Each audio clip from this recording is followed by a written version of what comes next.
There's a star in the night sky right now that should not still be there.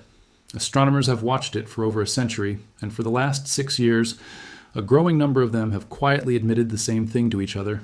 They do not know how much time it has left. Some say centuries, some say millennia.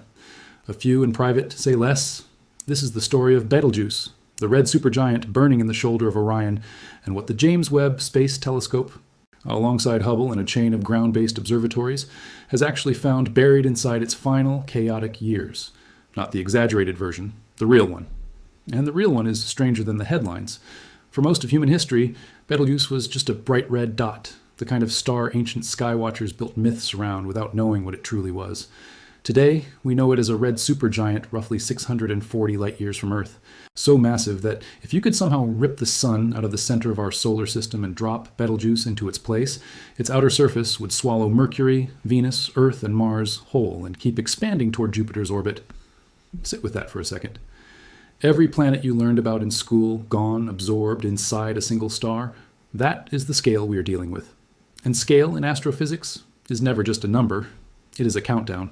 Because here's the thing about stars this big. They do not get to live long, peaceful lives. The more massive a star is, the faster it burns through its nuclear fuel. And the faster it burns, the sooner it reaches the one moment every star like this is built for: collapse. Betelgeuse has already spent millions of years fusing hydrogen into helium, then helium into heavier elements, climbing the ladder of nuclear fusion the way a fire climbs through drier and drier wood. Astronomers now believe it may be fusing elements as heavy as silicon in its core. If that is true, it means Betelgeuse is not just old, it is in the final chapters.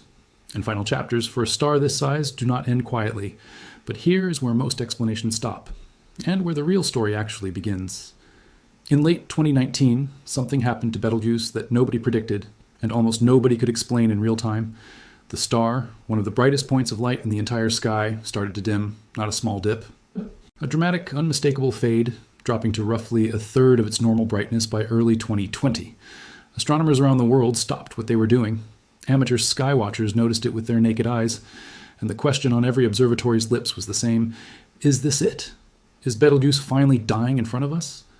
Think about what that moment actually felt like. A star that had shone reliably for the entirety of recorded human history was suddenly visibly changing. Newsrooms picked it up. Scientists were fielding emails from people asking if they should be worried. For a few tense months, the idea that we might be watching the prelude to a supernova live in our own sky was not science fiction. It was a legitimate hypothesis being tested by professional astronomers. And that is the part people forget when they hear the story secondhand. This was not internet hysteria. This was some of the most respected stellar astrophysicists on the planet, genuinely unsure whether they were witnessing the beginning of the end. Then the picture started to change. And this is where it gets worse before it gets clearer. As telescopes trained on Betelgeuse through 2020 and 2021, a new explanation began to take shape, and it was almost more unsettling than a supernova. Researchers determined that Betelgeuse had experienced something now called a surface mass ejection, an eruption so violent it blasted an enormous chunk of the star's own visible surface out into space. To put the scale of this in perspective, the material thrown off was estimated at roughly 400 billion times more massive than a typical eruption from our own sun. 400 billion times. Our sun's eruptions can already disrupt satellites and power grids from 93 million miles away. Betelgeuse did not have an eruption. It had a wound. That ejected material cooled as it expanded outward, and cooling gas does something specific. It condenses into dust. A vast, dark cloud of newly formed dust drifted in front of the star from our vantage point on Earth, blocking a huge portion of its light. That was the dimming, not death, a scar. But read that again, because the implication is heavier than it sounds. Betelgeuse did not just flicker, it tore a piece of itself off into space. And a star capable of losing a chunk of its own photosphere in a single violent event is not a stable, predictable object. It is a star under enormous internal strain, and strain like that does not simply resolve itself and go quiet. This is where the James Webb Space Telescope changes the entire investigation. Ground-based telescopes and even Hubble can only see so much through the dust and distance separating us from Betelgeuse. Webb's infrared instruments are built specifically to cut through exactly that kind of obscuring material, capturing wavelengths of light that reveal structure invisible to any telescope that came before it. When astronomers turned Webb's infrared eye toward Betelgeuse, they were not just confirming the dimming event, they were mapping the aftermath in a level of detail nobody had access to before. Plumes of ejected material, pockets of extreme heat, gas structures swirling in patterns that simply do not occur in a healthy, stable star. What most people are not seeing in the simplified headlines is this: Webb did not discover a single dramatic moment. It exposed an ongoing pattern of instability, layer by layer, like peeling back scar tissue to find out how deep the injury really goes. And then, just months ago, the story took a turn nobody outside a handful of research teams saw coming. In January of this year, astronomers announced something that had been hiding in plain sight for years. Buried inside nearly 8 years of combined observational data from Hubble and multiple ground-based observatories, Betelgeuse is not alone. There is a companion star, small compared to Betelgeuse, but real, orbiting so close that it is not simply near the giant, it is physically inside Betelgeuse's outer atmosphere. Astronomers have given it a name, Siwarha, and Siwarha does not orbit peacefully. As it moves, it is carving a visible wake through Betelgeuse's extended outer layers, dragging gas into swirling trails that stretch outward like the wake behind a ship cutting through water. This is not a footnote. This is a rewrite. For years, scientists puzzled over Betelgeuse's strange, irregular brightness variations, cycles that did not fit cleanly into known models of stellar pulsation. The presence of a hidden companion, physically plowing through the star's atmosphere on every close orbit, offers an explanation nobody had confidently proposed before, because nobody had proof a companion even existed. According to the research team at the Center for Astrophysics who led the discovery, the disturbance Siwarha creates helps account for irregularities that had puzzled observers for years. Read that again. A star that astronomers thought they understood, that has been studied for over a century, was quietly hiding a second object inside its own atmosphere the entire time. What else, you have to wonder, have we been missing? Think about what that means for everything astronomers previously assumed about Betelgeuse's fate. A star nearing the end of its life is already unstable on its own, churning, ejecting mass, fusing ever heavier elements toward eventual collapse. Now add a second gravitational body physically dragging through its outer atmosphere on a tight, repeating orbit. That is not a passive relationship. That is friction. That is disruption layered on top of an already volatile system. Some researchers now openly wonder whether Siwarha's presence could be subtly influencing the very instabilities that led to the 2019 mass ejection in the first place. Nobody is claiming certainty here. And that caution matters because overstating it would be irresponsible. But the possibility alone reframes the entire narrative. Betelgeuse may not simply be an old star fading on its own timeline. It may be an old star being actively destabilized by something orbiting inside it. This is not chaos. This is a system under compounding pressure, and compounding pressure is exactly the kind of thing that turns a slow, predictable decline into something far less predictable. And here is where the story escalates again, because the question everyone actually wants answered has still not been settled. Is Betelgeuse going to explode? And if so, when?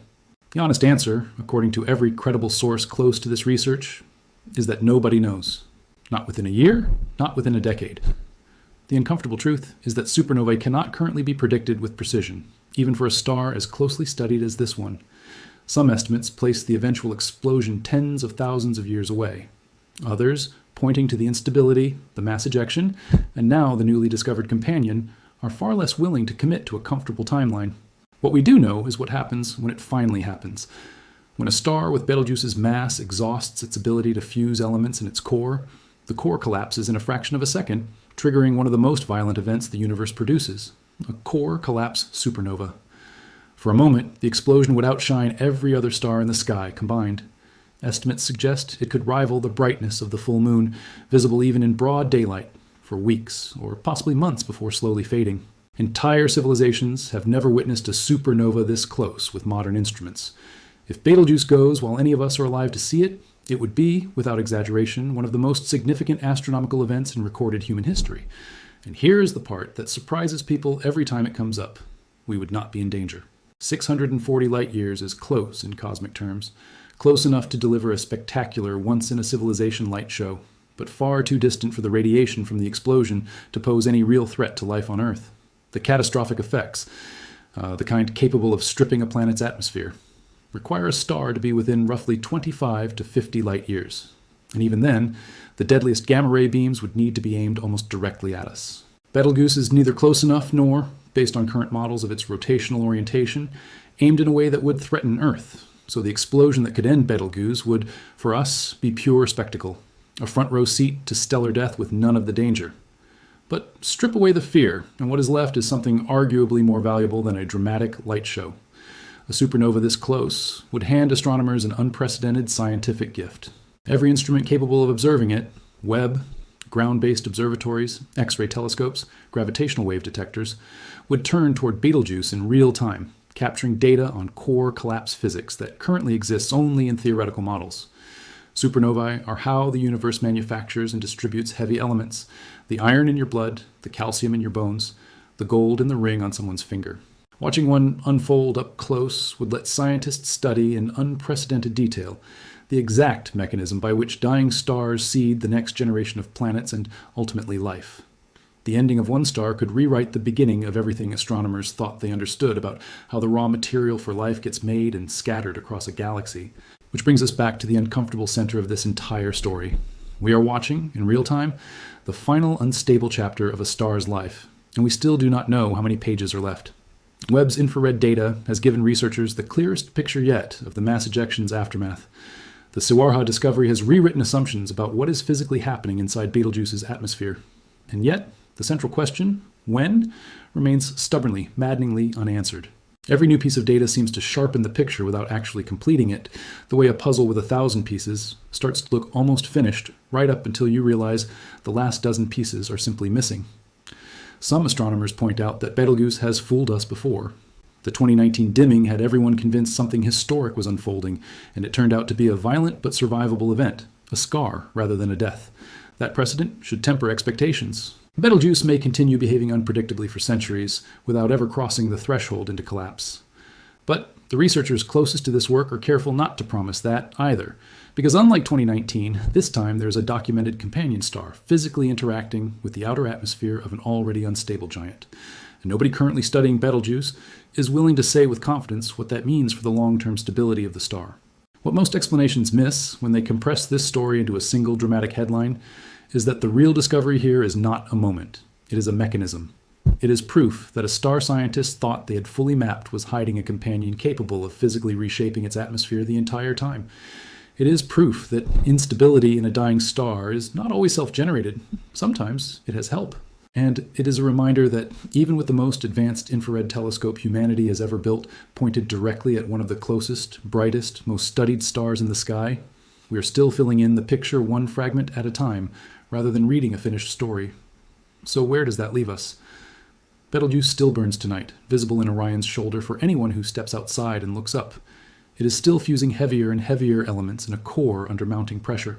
It is still recovering from a mass ejection so violent it briefly dimmed one of the brightest stars in Earth's sky, and it is still being quietly disturbed by a companion star that nobody confirmed existed until earlier this year. Every one of those facts, stacked together, paints a picture of a star running out of stable ground beneath it. Whether that instability resolves into another few thousand years of flickering, or into a supernova bright enough to be seen in broad daylight from Earth, is a question that current science simply cannot answer with certainty. Maybe it happens in our lifetime. Maybe it happens 10,000 years from now, long after everyone reading this is gone. Maybe Webb's next observation reveals another hidden variable nobody accounted for, the way Sawarha did. What we do know is that astronomers are watching more closely than they ever have before, that the tools capable of catching the earliest warning signs are finally in place, and that Betelgeuse, for now, is still there, still burning, still keeping its final answer to itself. The only certainty in this entire story is uncertainty itself. And somewhere in Orion's shoulder, a star that has already survived one violent tantrum is quietly deciding. On a timescale, no human instrument can predict exactly how its story is going to end.